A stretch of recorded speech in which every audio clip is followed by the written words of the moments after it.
सुरेश सिंह आपके सामने फिर उपस्थित हुआ दोस्तों नए वीडियो के साथ, नए टॉपिक के साथ। आज का टॉपिक है हमारा भारत सरकार अधिनियम 1858। हम लोग संवैधानिक अध्याय 1 का संवैधानिक इतिहास यानी कॉन्स्टिट्यूशनल हिस्ट्री का हम लोग पार्ट 4 पढ़ने जा रहे हैं, ठीक है, जिसमें हम लोगों ने अभी तक जो है भारत सरकार अधिनियम 1858 से पहले के एक्ट पढ़ लिए हैं, ठीक है। अब हम लोग इसके बाद के एक्ट मतलब आज से हम लोग भारत सरकार अधिनियम 1858 से शुरू करेंगे दोस्तों। और हम लोग शाही उपाधि अधिनियम 1876 तक आज कंप्लीट करेंगे। मात्र 3 और हम लोग वीडियो और अपलोड करेंगे और फिर उसके बाद ये अध्याय खत्म हो जाएगा। फिर हम लोग मेन संविधान पर आएंगे, उनके प्रस्तावना पे आएंगे, जो स्रोत हैं उस पे आएंगे, फिर चैप्टर वाइज डिफाइन करेंगे। 6 टॉपिकों में हम लोग ये पहला कंप्लीट कर ले रहे हैं, ठीक है। चलिए फिर आज से शुरू करते हैं नया ये भारत सरकार अधिनियम 1858। तो दोस्तों ठीक है, भारत सरकार अधिनियम 1858 जो है वो हम लोग क्यों ज़रूरत पड़ी, ठीक है, क्यों ज़रूरत पड़ी। 1853 में क्या कमियां रह गई थी चार्टर एक्ट में, क्योंकि आज अभी तक जो था चार्टर एक्ट चल रहा था, राजलेखा था, वो हमारा 1853 के राजलेखा से समाप्त हो गया था। अब जो अधिनियम चलने लगे, भारत सरकार अधिनियम जो चलने लगे वो क्यों चलने लगे, ठीक है।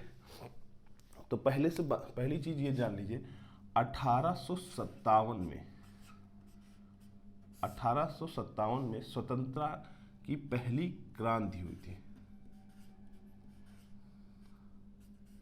स्वतंत्रता की पहली क्रांति हुई थी, ठीक है। इसमें क्या हुआ था कि विभिन्न क्षेत्रों में गवर्नर या ईस्ट इंडिया कंपनी द्वारा जो दबाव डाला जाता था, जो प्रताड़ित करने की क्षमता थी, वो उन्होंने हद पार कर दी, ठीक है। तो विभिन्न जगहों पर वहाँ पर फिर क्या हुआ कि जो कारतूस होती हैं, उन कारतूस वो होती हैं सूअर की चमड़ी और विभिन्न धार्मिक क्षेत्रों से रिलेटेड थी, जो उनका विरोध करती थी, धार्मिक क्षेत्र से विरोध करती थी। उसलिए वो चीज़ें जो हैं वो स्वतंत्रता की क्रांति के कारण बनी। दोस्तों ये चीज़ें हम आपको इतिहास में पढ़ाएंगे कि क्या क्या कारण थे 1857 की क्रांति। तो 1857 की स्वतंत्रता क्रांति के होने के बाद क्या हुआ, जब देखा गया ब्रिटिश भारत में काफ़ी आक्रोश होने लगा, पब्लिक काफ़ी आक्रोश करने लगी, या भारतीय जनता जो है काफ़ी आक्रोश करने लगी, तो उस कंडीशन में क्या हुआ, एक नया अधिनियम लाया गया, भारत सरकार अधिनियम 1858, ठीक है। ये हो गए मूलभूत कारण। अब उसमें मेन फैक्ट क्या थे, ब्रिटिश संसद में इस अधिनियम पारित किया गया। ये जो अधिनियम पारित किया गया वो ब्रिटिश संसद में पारित किया गया, ठीक है। तो पहला फैक्ट क्या है, ब्रिटिश संसद में पारित हुआ। कंपनी का शासन समाप्त कर सम्राट के हाथ में चला गया। जो कंपनी का शासन है, ठीक है, कंपनी का जो शासन है उसको समाप्त करके वो कहाँ चला गया, वो चला गया ब्रिटिश सम्राट के हाथ में, ठीक है। वहाँ की विक्टोरिया यानी हस्तांतरित हुआ, राज सिंहासन पे वो सौंप दिया गया कि अब ये जो चलाएंगे वहाँ के सम्राट चलाएंगे, ठीक है, ये दिया गया। तो एक तो ये फैक्ट हो गया कि ब्रिटिश संसद में इस अधिनियम को समाप्त करने के बाद, मतलब ब्रिटिश संसद में इस अधिनियम पारित करके कंपनी का शासन समाप्त करने के बाद अब ये सीधा हस्तांतरित हो गया सम्राट के हाथों में, ठीक है। अब जो नियम कानून बनेंगे वो ब्रिटिश संसद से पारित होंगे और सम्राट के द्वारा हस्तांतरित किए जाएंगे, ठीक है। साइन करने के बाद उन्हें बताया जाएगा, ठीक है। ये एक फैक्ट हो गया था। दूसरा फैक्ट क्या कह रहा है कि भारत में शासन संचालन के लिए ब्रिटिश मंत्रिमंडल का एक सदस्य, भारत का एक राज्य सचिव। अब जैसे हम आप लोगों को पता होना चाहिए, जब ये राजशाही में चला गया, राजशाही सिंहासनों पे आश्रित हो गए यहाँ के नियम, तो ब्रिटिश भारत में क्या हुआ, ब्रिटिश भारत में वो यहाँ की जो ब्रिटिश भारत जो संचालन करेगा वो किस माध्यम से करेगा, क्योंकि ईस्ट इंडिया कंपनी तो समाप्त कर दी गई। ईस्ट इंडिया कंपनी जो समाप्त की गई, उस कंडीशन में ब्रिटिश मंत्रिमंडल का, मतलब वहाँ पर जो ब्रिटिश मंत्रिमंडल था उसका एक सदस्य आपका यहाँ पर एक राज्य सचिव के रूप में नियुक्त किया गया, जो वहाँ पर मतलब एक तरह से समझ लीजिए कि प्रतिनिधि के रूप में वहाँ का प्रतिनिधित्व करने के लिए ब्रिटिश मंत्रिमंडल यानी सम्राट का संचालन प्रतिनिधि क्या था, राज्य सचिव था, जो इंफॉर्मेशन कहाँ पहुँचाता था, ब्रिटिश संचालन में। तो अब कौन शासन कर रहा था, वो राज्य सचिव के द्वारा ब्रिटिश मंत्रिमंडल और ब्रिटिश संसद कर रहा था। ठीक है, तो एक ये फैक्ट हो गया था कि आपको एक तो शासन समाप्त किया गया ईस्ट इंडिया कंपनी का 1857 की क्रांति के बाद 1858 जो अधिनियम आया था उसमें एक तो ब्रिटिश ईस्ट इंडिया कंपनी का शासन समाप्त किया गया। उसके बाद क्या हुआ कि आपका वहाँ का एक प्रतिनिधि मंत्रिमंडल का, ब्रिटिश मंत्रिमंडल का एक सदस्य जो है राज्य सचिव के रूप में यहाँ पर नियुक्त किया गया। ठीक है, उसके बाद राज्य सचिव की सहायता के लिए ठीक है 15 सदस्यीय क्या है 15 सदस्यीय परिषद गठित हुई। 15 सदस्यीय परिषद गठित हुई कहाँ, भारत में। कहाँ हुई, भारत में। ठीक है, वहाँ से एक राज्य सचिव भेजा गया और यहाँ पर 15 सदस्यीय एक आपका सदस्य नियुक्त हुआ। ठीक है, अब उसमें कौन कौन से थे, उसमें 8 सदस्य जो थे वो ब्रिटिश सरकार के थे। ठीक है, 8 सदस्य कौन थे, ब्रिटिश सरकार के। ठीक है, यानी हम लोगों की जो सरकारें थी उसमें से 8 जो थे वो ब्रिटिश सरकार के थे। उसके बाद जो 7 सदस्य थे वो क्या थे, 7 सदस्य कंपनी के निदेशक मंडल थे। ठीक है, जो निदेशक मंडल थे कंपनी के उनको सम्मिलित कर लिया गया इसमें। ठीक है, तो 7 सदस्य कंपनी के निदेशक मंडल से लिए गए और 8 सदस्य ब्रिटिश सरकार से लिए गए। ठीक है, अब क्या हो गया, एक राज्य सचिव हो गया और एक 15 सदस्य हो गए, तो क्या हो गया 16 लोगों का एक पैनल बन गया। अब 16 लोगों पैनल जो बनने के बाद ये ब्रिटिश भारत में अपना संचालन करेंगे, शासन और प्रशासन का संचालन करेंगे। ठीक है, बोर्ड ऑफ डायरेक्टर्स और बोर्ड ऑफ कंट्रोलर के सभी अधिकार भारत सचिव और उसके परिषद को, ठीक है, जो बोर्ड ऑफ डायरेक्टर और बोर्ड ऑफ कंट्रोलर के सभी अधिकारी थे वो भारत के सचिव और उसके परिषद के सदस्य हो गए। ठीक है, अब सीधा नियंत्रण किसका हो गया, ब्रिटिश संसद का। ठीक है, अब जो सीधा नियंत्रण हो गया वो ब्रिटिश संसद का हो गया। बोर्ड ऑफ डायरेक्टर और बोर्ड ऑफ कंट्रोलर का सभी अधिकार जो है अब खत्म कर दिए गए। अब किसके जो इनके अधिकार थे वो भारत के सचिव के हो गए। अब भारत के सचिव के जो अधिकार हो गए, सारे अधिकार भारत सचिव को गए। अब भारत सचिव किसका प्रतिनिधि था, वो ब्रिटिश संसद का था। तो अब सीधा नियंत्रण किसका होगा, ब्रिटिश संसद का। यानी अब एक तरह से ये कह सकते हैं कि हमारा जो ब्रिटिश संसद है अब क्या हो गया, ब्रिटिश संसद ये हो गई आपकी हायरार्की, ब्रिटिश संसद, राज्य सचिव, उसके बाद 15 सदस्य का पैनल। ठीक, और इसके ऊपर सम्राट, राजशाही। ठीक है, ये आपका हायरार्की हो गई, सम्राट, ब्रिटिश, फिर राज सचिव। ठीक है, और 15 सदस्यों का पैनल। तो ये सब चारों मिलके राज्य यहाँ पर प्रशासन करते थे और जो नियम कानून होते थे ब्रिटिश संसद को इंफॉर्मेशन देते थे। ठीक है, अब board of director, board of controller के सभी अधिकार भारत सचिव को मिल गए, उनके उसकी परिषद को। ठीक है, और ब्रिटिश संसद का सीधा नियंत्रण यहाँ से शुरू हो गया। अभी तक क्या था, अभी तक था कि एक राजलेखा के माध्यम से यहाँ पर कंट्रोल होता था। नियम का कौन बनाता था, board of director, board of controller. ठीक है, अब क्या हो गया, अब सीधा ब्रिटिश संसद को सीधा मतलब क्राउन के हाथ में आ गया। ठीक है, अब भारत के गवर्नर जनरल को अब क्या किया गया, भारत के गवर्नर जनरल का नाम बदलकर वायसराय कर दिया गया। ठीक है, अभी तक पहले क्या था, ठीक है, पहले आपको पता होना चाहिए कि हमने पढ़ाया है कि पहले जो गवर्नर जनरल था वो बंगाल का गवर्नर जनरल कहलाता था। अब बंगाल का गवर्नर जनरल, उसके बाद ये भारत का गवर्नर जनरल कहना है। अब 1858 के अधिनियम से भारत का गवर्नर जनरल का नाम बदलकर अब वायसराय कर दिया गया। ठीक है, तो 1 नवंबर 1858 को ब्रिटिश साम्राज्ञी विक्टोरिया ने एक नीतिगत घोषणा की जिसे मैग्ना कार्टा, भारत की शिक्षित वर्ग ने उसे मैग्ना कार्टा कहा। ठीक है, ये तो आपको पता चल गया ना, भारत के गवर्नर जनरल का नाम बदल के अब क्या क्या कर दिया, वायसराय कर दिया। ठीक है, लॉर्ड कैनिंग जो थे वो प्रथम भारत के वायसराय थे। ठीक है, विलियम बेंटिक प्रथम भारत के गवर्नर जनरल थे। बंगाल का प्रथम गवर्नर जनरल वार्ने हेस्टिंग था। ठीक है, वार्ने हेस्टिंग भारत का उसका बंगाल का प्रथम गवर्नर जनरल था, और विलियम बेंटिक जो थे वो भारत के पूर्व गवर्नर जनरल थे, और कैनिंग, लॉर्ड कैनिंग जो थे वो प्रथम वायसराय थे। ठीक है, तो 1 नवंबर 1858 को ब्रिटिश साम्राज्ञी विक्टोरिया ने एक नीतिगत घोषणा की थी। इसी नीतिगत घोषणा को हमारे इस ब्रिटिश भारत में एक शिक्षित वर्ग था, उसे भारत को इसके लिए मैग्ना कार्टा कहा जाने लगा। ठीक है, इस घोषणा को क्या कहने लगे, मैग्ना कार्टा। ठीक है, तो दोस्तों ये इंपॉर्टेंट फैक्ट रहे भारत सरकार अधिनियम 1858 के। अगर आपको कुछ समझने में कोई डाउट हो तो कमेंट बॉक्स में ज़रूर बताइएगा। ठीक है, और अगर कोई कन्फ्यूजन है तो पूछ सकते हैं कमेंट बॉक्स में।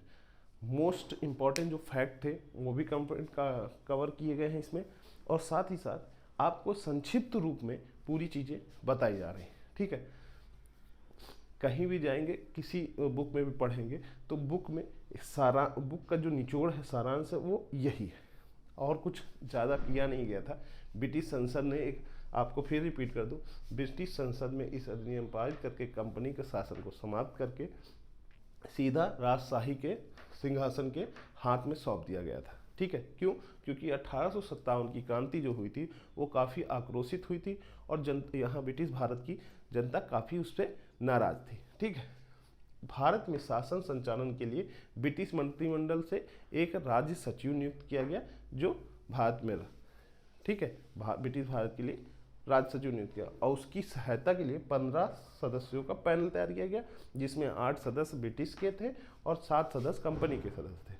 ठीक है, अब बोर्ड ऑफ डायरेक्टर और बोर्ड ऑफ कंट्रोलर के जितने अधिकार थे वो राज्य सचिव के, माने भारत सचिव के और उसकी परिषद को दे दिया गया। अब ब्रिटिश संसद का सीधा नियंत्रण हो गया था। ठीक है, भारत के गवर्नर जनरल का नाम वायसराय कर दिया गया था, और भारत के प्रथम वायसराय कौन थे, लॉर्ड कैनिंग। ठीक है, और 1 नवंबर 1858 का एक नीतिगत घोषणा की गई थी जिसे ब्रिटिश भारत के शिक्षित वर्ग लोगों ने क्या कहा, मैग्ना कार्टा। ठीक है, तो जैसे बोला जाता है कि भारत का जब ब्रिटिश साम्राज्ञी विक्टोरिया ने एक नीतिगत घोषणा की, उसे मैग्ना कार्टा किस वर्ष घोषणा की, तो 1 नवंबर 1858, और क्या है, भारत का मैग्ना कार्टा। चलिए आते हैं अब नेक्स्ट फैक्ट में। नेक्स्ट फैक्ट में हमारा क्या है, भारतीय परिषद अधिनियम 1861। भारतीय परिषद अधिनियम 1861। तो दोस्तों इस पे आप गौर करिएगा, देखिए क्या है, 1861 बोल रहा है। ठीक है, 1861 बोल रहा है। 1861 पे ध्यान देते हैं, क्या है, गवर्नर जनरल को विधायी कार्यों के लिए प्रांत का निर्माण एवं उनकी लेफ्टिनेंट गवर्नर जनरल नियुक्त करने का अधिकार दिया है। आप सोच रहे होंगे कि गवर्नर जनरल जो है वो तो पद खत्म कर दिया गया था, पद नहीं खत्म किया गया था। जब ये भारत सरकार नियम लाया गया तो जो गवर्नर जनरल था उसे वायसराय कहने लगे, लेकिन भारत के लिए वो गवर्नर जनरल का ही पद था, ब्रिटिश के लिए वो वायसराय था। सदस्य एक और पद के नाम हर क्षेत्र के हिसाब से अलग है। ब्रिटिश के परिप्रेक्ष्य में वायसराय था, और ब्रिटिश भारत के परिप्रेक्ष्य में गवर्नर जनरल था। ठीक है, गवर्नर जनरल था। उसने क्या किया, विधायी कार्यों के लिए प्रांत का निर्माण किया। अब ये सोचिए कि प्रांत का निर्माण जो है वो निर्माण हुआ, तो आज की डेट में भारत में जो संविधान में संशोधन है कि राज्य का संशोधन करना, नए राज्य का गठन करना और पुराने राज्यों की सीमा को निर्धारित करना, ये सब उस समय 1861 के अधिनियम में करना शुरू हो गया था। ये यहीं से नियम उठाया गया है। ठीक है, तो क्या है, निर्माण करना। निर्माण कैसे करना, सीमा निर्धारित करना, दूसरे राज्य और सीमा निर्धारित करके नए राज्य का गठन करना, ये सब गवर्नर जनरल की विधायी कार्यों के लिए मिल गया था। ठीक है, उनके एवं उनके लेफ्टिनेंट गवर्नर जनरल नियुक्त करना। जैसे अब कोई प्रांत बनाया, ठीक है, प्रांत बनाया, अब बंगाल के गवर्नर जनरल का नाम अब लेफ्टिनेंट गवर्नर हो गया था। उसी तरह जितने अब प्रांत बनाए जाएंगे उन प्रांतों के लिए लेफ्टिनेंट गवर्नर जनरल, ठीक है, एक हायरार्की है, गवर्नर जनरल उसके बाद लेफ्टिनेंट गवर्नर जनरल तैयार किया गया। उसकी नियुक्ति ये गवर्नर जनरल विधायी कार्यों के माध्यम से कर सकता था। ठीक, उसकी शक्ति के आधार पर कर सकता था। ठीक है, एक ये फैक्ट हो गया। तो अब आप जान लीजिए कि ये नियम कहाँ से लिए गए, जो राज्य का गठन करने का नियम यहीं से लिया गया है 1861 का। तो ये इंपॉर्टेंट हो जाता है, ये क्वेश्चन आने की संभावनाएं बढ़ जाती है। अब आते हैं नेक्स्ट में, केंद्रीय कार्यकारिणी सदस्य 4 से 5, जो 5वां सदस्य होगा वो विधेयता होना अनिवार्य है। अब देख, जो केंद्रीकरण, अब केंद्रीकरण हो गया, इसमें जो वो हुआ आपका जो केंद्रीय कार्यकारिणी सदस्य थे, यानी जो केंद्रीकरण में जो केंद्र का संचालन करने के लिए जो 4 सदस्य नियुक्त हुए थे, उसमें एक सदस्य और ऐड किया गया। ठीक है, 4 से क्या कर दिया गया, 5 कर दिया गया। अब 5वां जो सदस्य ऐड किया गया वो कौन होता था, विधिवेत्ता, यानी कानून का ज्ञाता। ठीक है, जैसे आज की डेट में एक कानून मंत्री होता है और उसके साथ साथ एक अधिवक्ता जोड़ा जाता है। वो क्यों जोड़ा जाता है, कानून के जानकार होने के लिए। ठीक है, तो विधिवेत्ता जो है वो कानून की जानकारी रखने वाले, इसलिए उसे अनिवार्य कर दिया कि वो कानून के बारे में जानता हो, इसीलिए उसको 5वें सदस्य, जिसमें उससे आसानी से नियम कायदा बन सके। ठीक है, अब आते हैं नेक्स्ट फैक्ट में। नेक्स्ट फैक्ट हम लोगों का, केंद्रीय सरकार को प्रांतीय सरकार से अधिक अधिकार।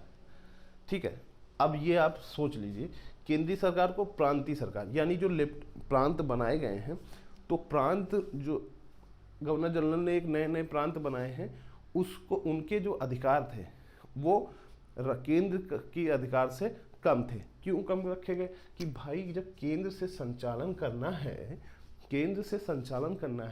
तो केंद्र जो सरकार चलानी है तो उसको प्रांत सरकार से अधिक शक्तिशाली होना पड़ेगा, क्योंकि प्रांत में अपने नियम कायदा लागू करने हैं, अपने नियम अपने रूल्स लागू करने हैं। तो केंद्र सरकार मजबूत होगी तभी लागू हो सकती है। ये और किस क्षेत्र में, ऋण में, वित्त में, मुद्रा में, डाक एवं तार एवं धर्म से रिलेटेड जितने भी नियम बनेंगे उन सारे में प्रांतीय सरकार से ज़्यादा शक्तिशाली केंद्र सरकार होगी। अब यही नियम आज की डेट में जो हमारे राज्य हैं उनसे ज़्यादा शक्तिशाली केंद्र सरकार है। देखिए उसमें सूची दी जाएंगी, अभी पढ़ाएंगे हम आगे, संघ सूची, ठीक है, राज्य सूची और समवर्ती सूची। तो समवर्ती सूची में अगर संघ सूची तो मजबूत की गए, कुछ टॉपिक संघ सूची को दिए गए हैं, कुछ टॉपिक राज्य सूची को दिए गए हैं। ठीक है, जो राज्य से रिलेटेड होंगे वो राज्य करेंगे, संघ से रिलेटेड संघ करें। समवर्ती सूची में वो सब टॉपिक रखे गए हैं जिसमें राज्य और केंद्र दोनों बना सकता है। ठीक है, लेकिन जब समवर्ती सूची में आपका क्या होगा कि समवर्ती सूची में अगर दोनों नियम बना रहे हैं तो उसमें मान्य के संघ का ही नियम होगा। क्यों, क्योंकि संघ अपनी इस चीज के लिए अपने पास ज़्यादा शक्ति रखा हुआ है। ठीक है, ये नियम कहाँ से आए हैं, ये सब नियम 1861 के इस नियम से लिए गए। ठीक है, चलिए फिर नेक्स्ट आते हैं। नेक्स्ट फैक्ट में समझ में आ रहा होगा भैया, है ना।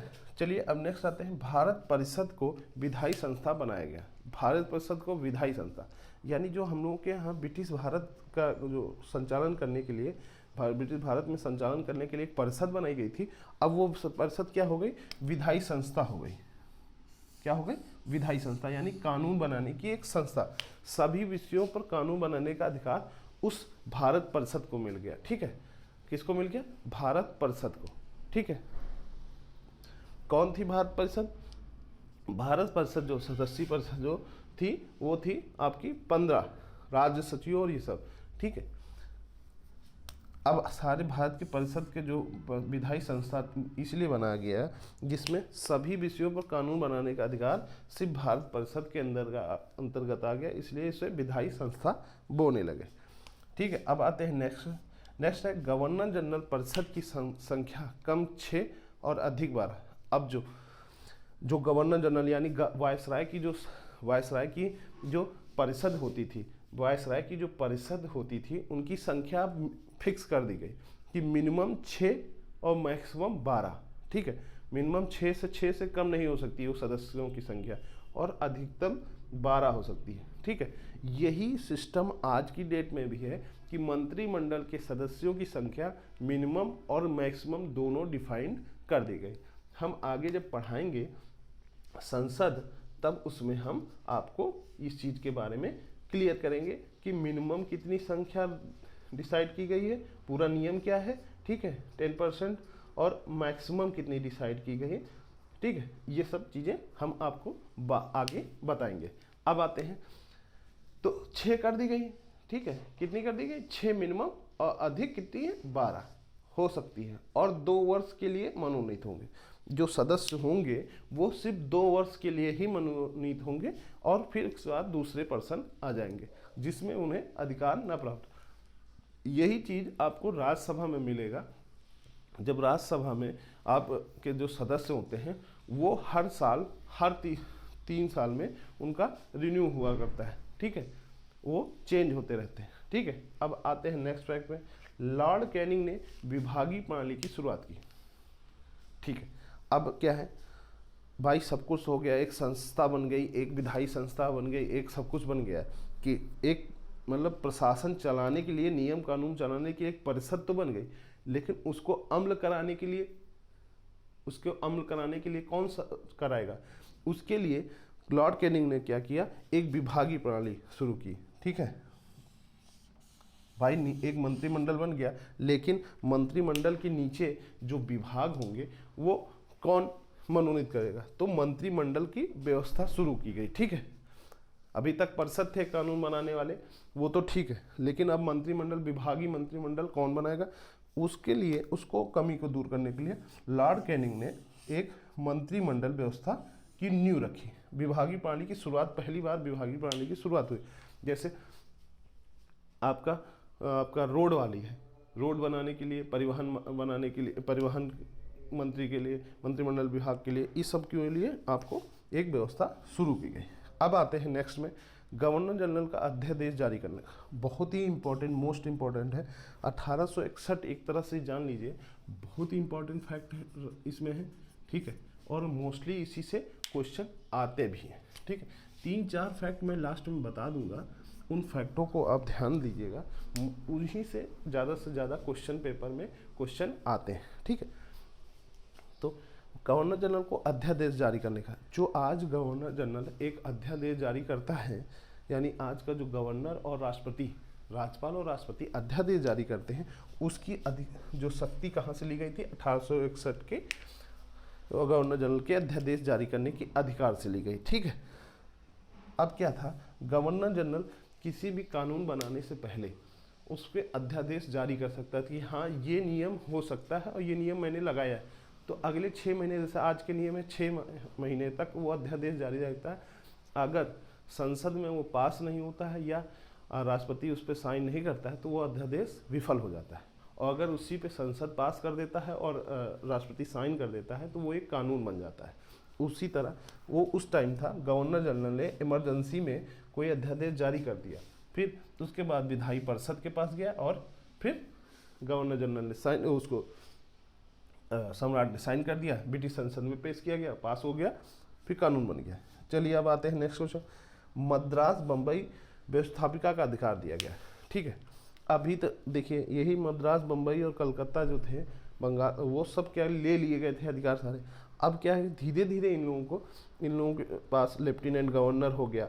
अब व्यवस्थापिका का अधिकार दे दिए कि आप व्यवस्था करिए, आप उससे राजस्व वसूलिए, आप पूरा सिस्टम बनाइए और हमको ज़्यादा से ज़्यादा राजकोष दीजिए। ठीक है भरी, तो उसके लिए उन्होंने मद्रास और बम्बई में एक व्यवस्थापिका का अधिकार दिया गया। ठीक है, एक अधिकार दे दिया गया। अब आते हैं नेक्स्ट है प्रांतीय विधायिका। क्या है?